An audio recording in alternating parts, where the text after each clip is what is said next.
말씀 미가서 5장 7절로부터 9절까지 봅니다. 이 단락은 5장이 이제 하나님께서 회복을 얘기하시는 거예요. 미가서의 기본적인 구조가 1, 2, 3, 4장 이것이 하나님의 무서운 심판을 얘기하고 뒤에 가서 이제 심판 이후에 오는 회복을 하나님께서 이야기를 하는 게 큰 주제죠. 근데 그 사이사이에 이제 회복에서도 다시 심판의 그 무서운 그러한 것들이 이제 이야기가 나오는 거예요. 그런데 여기 오늘 5장 회복에서는 앞에서는 회복을 할 때 메시아가 나온단 말이에요. 회복시키는 메시아 이야기를 해서 5장 1절서부터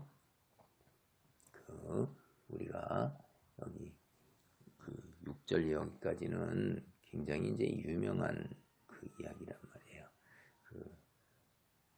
메시아 탄생에 관한 유명한 이야기라서 우리가 이 부분은 우리가 많이 읽어봤을 거예요.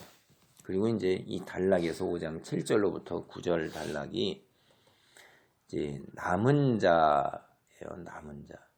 이 선지서들 중에서 이 남은 자라고 그러는 것은 굉장히 중요한 주제고 사상이에요. 이것이 뒤에 이제 신약의 우리 그리스도인까지 이제 이어져 오는 거예요. 하나님의 백성인데 심판받아서 죄다 다 멸망하죠. 그리고 일부 남은 자들이 살아남은 자가 포로로 끌려가거나 그 땅에서 극히 소수가 남는데 다 이때 당시의 사람들은 하층민이라고 해서 상류층이 아닌 하층민만 남겨서 땅이 황폐하지 않도록 해놓는 거예요.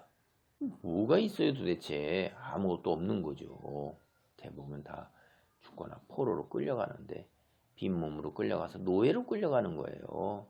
그 노예로 끌려간 자 중에 이제 또 혹은 대부분 이제 노예로 끌려간 자들죠. 거기 있는 사람들은 이제 이 정책에 따라서 이방 사람들을 갖다가 대부분 이주시켜갖고 우상 종교로 하나님 여호와를 잊어버립니다. 끌려간 자들이 이제 말씀을 가지고 성전 없이 하나님 말씀을 믿고 의지하는 그런 이제 하나님을 믿는 삶의 형태를 가지게 돼요. 그 중에서 끌려간 자 중에서 남은 자가 있는 거예요.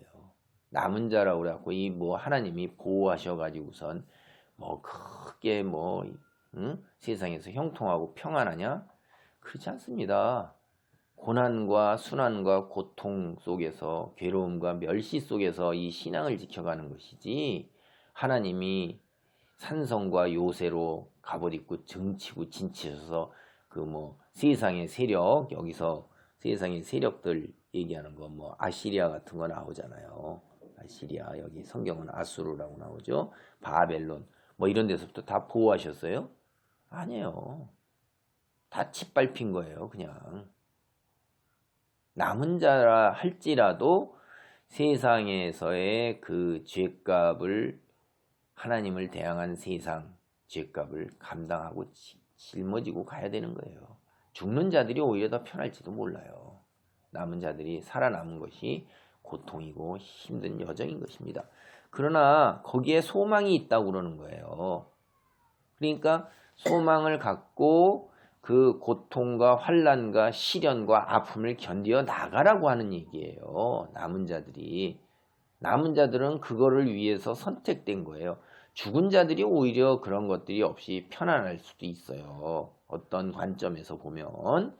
그래서 여러분 그리스도인이라고 하는 것이 신약에서의 그리스도인도 세상에서의 형통과 사랑하는 자여 내 영혼이 잘된 같이 내가 범사에 잘되기를 내가 원하노란다고 해서 건강도 없고 영도 구원 없고 사업도 잘 돼서 돈방석에 앉고 그게 복이다라고 얘기하는 거 절반은 맞고 절반은 거짓말이에요. 그렇지 않습니다. 하나님이 세상의 것들을 가지고선 우리들한테 저울질하시고 그러겠어요. 그 잠깐 있다는 건데 부모가 이거 유치원 애들 초등학생들 노는 모형 가지고서 장난을 치겠냐 이 말이에요. 진짜 실물을 주죠. 부모가 나중에 성년이 되었을 때.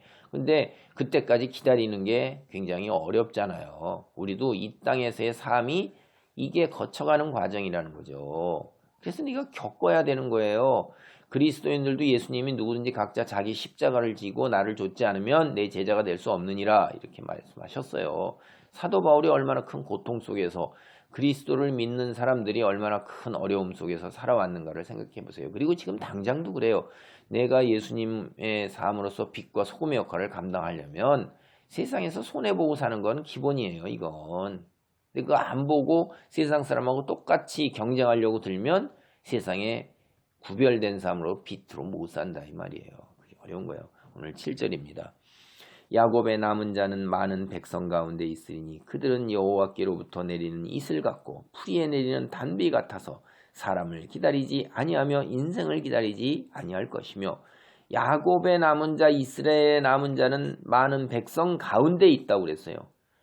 이스라엘 야곱이 남은 자가 되리니 이렇게 얘기하지 않죠. 이스라엘의 많은 백성 가운데 이스라엘 백성의 남은 자가 있다는 거예요. 남은 자는 어떤 사람이에요? 적은 사람들만이 하나님께 선택받고 남는다 이 말이에요. 그들이 사람을 기다리지 않고 인생을 기다리지 않는다는 것은 우리 인간은 인간을 의지하게 돼 있어요. 이때 당대에도 뭐라고 그러냐면 하나님이 군사력 의지하지 말아라. 그래서 군대를 많이 두지 못하게 해요. 하나님만을 의지하라. 근데도 군대를 두려고 그래요. 주변에 둘러싸우면 다 이방 군대에 비해서 이스라엘은 인원수도 작고 영토도 작은 거예요. 국가 자체가. 그런데 그게 살아남으려고 그러면 군대가 있어야 되는데 아무리 군대를 갖춰도 사실은 그 주변의 강대국보다 군대를 더 갖출 수가 없어요. 그리고 고대 강대국들은 돈을 주고 용병을 어마어마하게 부렸어요. 그 쳐들어오는 군대에 많은 군대가 돈 주고 부리는 용병이라고 보시면 돼요. 자국 군대가 아니라. 근데 야곱의 남은 야곱 이스라엘이 무슨 돈이 있어서 용병을 부려요. 작은 민족에. 그래도 하나님만 믿고 의지해야 되는데 군대를 두려고 들죠. 그 다음에 외교를 통해 가지고 주변에 이제 이집트라든가 뭐 페니키아라든가 뭐 등등 옆에 그 시리아라든가 이런 등등의 나라들하고 동맹을 맺어가지고 그저 강대국 아시리아를 상대했다. 또 아시리아를 배반했다. 바벨론에 또 상대하기 위해서 아시리아하고 뭐 이렇게 저렇게 붙고. 그 하나님은 그렇게 하지 말라고 그러는데 인생을 의지한다 이 말이에요. 그래서 진실로 하나님 믿음 가진 사람들은 자기 인맥, 권력, 사람, 돈 이런 거 세상 거 의지하지 않는다 이 말이에요. 그래서 그들이 이 많은 백성들한테 본보기로 뭐가 되냐? 그들이 바로 이슬이요 단비라는 거예요. 이슬과 단비가 뭐예요? 땅의 생명과 생기를 더하는 거잖아요. 그래서 그 단비로 인해서 모든 생명들이 생명을 얻는단 말이에요. 풀리는 이게 푸성기, 채소 이렇게도 번역이 되는 거예요. 그렇게 되고 이슬이 있기 때문에 가문 이 땅에서 농사가 되는 거예요. 이게 기온차가 커서 그 내리는 이슬이 촉촉해가지고선 그러니까 그 야곱의 남은 자는 이스라엘 백성 가운데 생명과 생기를 주는 자예요. 하나님을 경외하는 사람들에게는 그렇다 이 말이에요. 그런데 하나님을 경외하지 않는 사람들한테는 8절과 9절 무슨 사람이에요 이게? 죽음의 사자예요. 야곱의 남은 자는 여러 나라 가운데와 많은 백성 가운데 있으니 그들은 수풀의 짐승 중에 사자 같고 양떼 중에 젊은 사자 같아서 만일 그가 지나간즉 밟고 찢으리니 능히 구원할 자가 없을 것이라. 내 손이 내 대적들 위에 들려서 내 모든 원수를 진멸하기를 바라노라. 현실은 거꾸로잖아요. 그들이 야곱을 이스라엘을 밟고 찢고 진멸을 하고 있는 거예요. 그런데 이제 미래에 메시아가 온 이후의 이야기를 하는 거잖아요. 그 시대에는 어떻게 돼요? 상황이 반전된다 이 말이에요.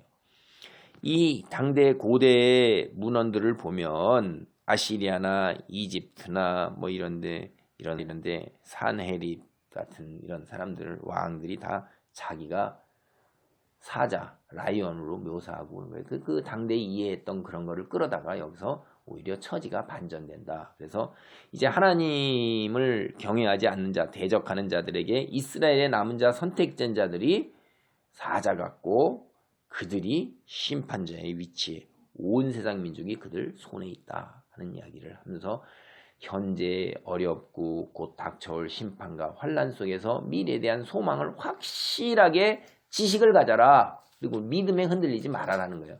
그래서 그걸 능히 견뎌나갈 위로와 소망과 확신 안에 거하도록 말씀을 주고 있는 것입니다.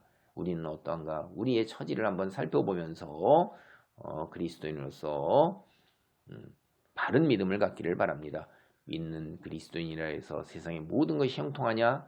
그렇지 않습니다.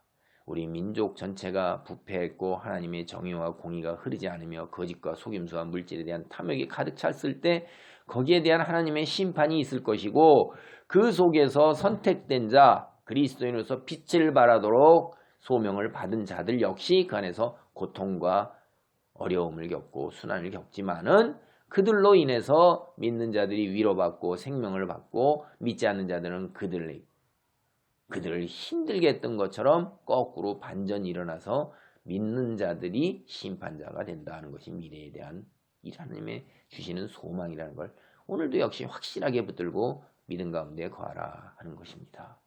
바른 믿음을 갖고 바른 말씀 안에서 빛과 소금의 역할을 감당하기 바랍니다. 아멘.